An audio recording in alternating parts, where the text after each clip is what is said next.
ಮನೆಯಲ್ಲಿ ಕಟ್ಟಿ ಹಾಕಿದರೆ ಒಂದು ಗಿಳಿಯನ್ನು ತಂದು ರಕ್ಷಣೆ ಮಾಡೋದು, ಮನೆಯಲ್ಲಿ ಆಕ್ವೇರಿಯಂ ಮಾಡಿ ಮೀನುಗಳನ್ನು ಇಟ್ಟುಕೊಳ್ಳುವುದು, ಅವು ಎಲ್ಲವೂ ಶಾಪ ಹಾಕುತ್ತಂತೆ. ಮಹಾಭಾರತದಲ್ಲಿದೆ, ಈ ಯಜಮಾನನಿಗೆ ಕೈಕಾಲು ನೋವು ಬರಲಿ, ಅವನ ಮಾನಸಿಕ ಚಿಂತೆ ಬರಲಿ, ಅವನು ಹಾಳಾಗಿ ಹೋಗಲಿ ಅಂತ ಬಂಧನಕ್ಕೆ ತುತ್ತಾದ ನಾಯಿ, ಬೆಕ್ಕು, ಮೀನು, ಗಿಳಿ ಈ ಎಲ್ಲ ಪ್ರಾಣಿಗಳು ಶಾಪ ಕೊಡುತ್ತಂತೆ.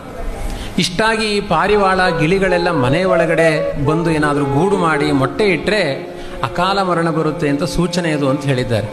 ಹಾಗಾಗಿ ಅವುಗಳನ್ನೆಲ್ಲ ಅತಿಯಾಗಿ ಪ್ರೀತಿಸಲಿಕ್ಕೆ ಹೋಗಬಾರದು.